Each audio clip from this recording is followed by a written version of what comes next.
Hello everyone, ফুলিমারি একাডেমিতে তোমাদের প্রত্যেককে স্বাগত। আজকে জিকে জিএস এর 14 নম্বর প্র্যাকটিস সেট আলোচনা হবে। তবে আজকের এই সেটে একদম কম কোশ্চেন নিয়েছি, ঠিক আছে? বিগত বছরের বিভিন্ন পরীক্ষায় এসেছে এমন কোশ্চেন আপকামিং সমস্ত পরীক্ষার জন্য খুবই গুরুত্বপূর্ণ। আজকের কোশ্চেনগুলো নেওয়া হয়েছে প্রাচীন ভারতের ইতিহাস থেকে। 1 নম্বর কোশ্চেন কি আছে? কোন প্রাচীন গ্রন্থে বর্ণ ব্যবস্থার প্রথম উল্লেখ পাওয়া যায়? বর্ণ ব্যবস্থা প্রথম উল্লেখ পাওয়া যায়। সঠিক উত্তর হবে অপশন বি, ঋগ্বেদ। পরবর্তী কোশ্চেন 2 নম্বর, সমুদ্রগুপ্তের এলাহাবাদ প্রশস্তি কার রচনা? সমুদ্রগুপ্তের এলাহাবাদ প্রশস্তি কার রচনা? সঠিক উত্তর হবে অপশন ডি, হরিসেন। সমুদ্রগুপ্তের সভাকবি ছিলেন হরিসেন, ঠিক আছে?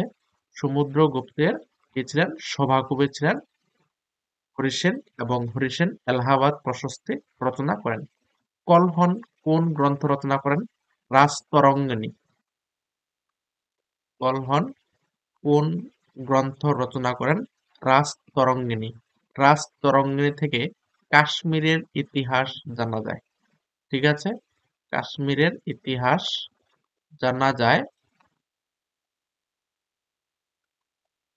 এই রাজতরঙ্গিনী থেকে। এই রাজতরঙ্গিনী হচ্ছে ভারতবর্ষের প্রথম ঐতিহাসিক গ্রন্থ। এবং বিলহন বিক্রমাঙ্ক দেব চরিত লিখেছেন,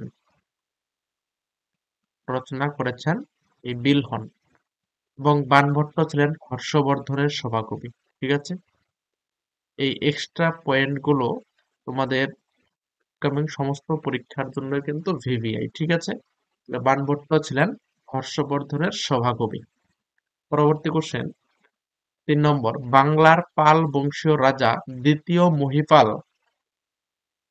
মহিপালের বিরুদ্ধে কৈবর্ত নেতা কে ছিলেন? সঠিক উত্তর হবে অপশন সি, দিব্য। দ্বিতীয় মহিপালের বিরুদ্ধে কৈবর্ত নেতা ছিলেন দিব্য।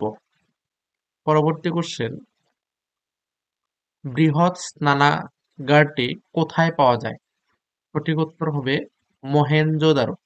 মহেঞ্জোদারোতে বৃহৎ স্নানাগারটি পাওয়া গেছে। মহেঞ্জোদারো কথার অর্থ কি? মৃতের স্তূপ, ঠিক আছে?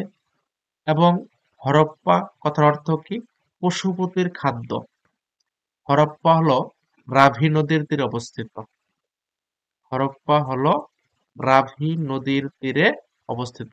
এবং মহেঞ্জোদারো হচ্ছে সিন্ধু নদীর তীরে অবস্থিত, ঠিক আছে? এবং এই লোথাল শব্দেরও অর্থ হলো মৃতের স্তূপ। এবং লোথালকে হরপ্পার ম্যানচেস্টার বলা হয়, ঠিক আছে? লোথালকে হরপ্পার ম্যানচেস্টার বলা হয়।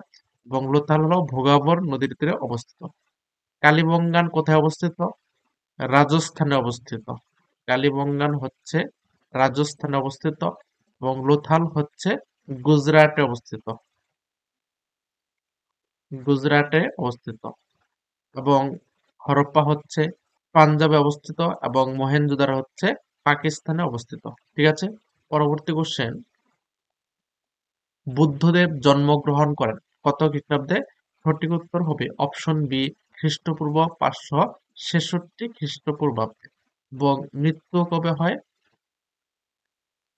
486 খ্রিস্টপূর্বাব্দে, ঠিক আছে? খ্রিস্টপূর্বাব্দে মৃত্যু হয়, 486 খ্রিস্টপূর্বাব্দে, ঠিক আছে? আজকের সেটে একদম কম কোশ্চেন নিয়েছিলাম। ক্লাসগুলো বন্ধু বান্ধবদের মধ্যে শেয়ার করে দিও, এবং চ্যানেলে নতুন হলে অবশ্যই সাবস্ক্রাইব করে রাখো। যত বেশি শেয়ার হবে তোমাদের জন্য হেল্পফুল, তত বেশি ক্লাস নিয়ে আসবে, ঠিক আছে? Thank you.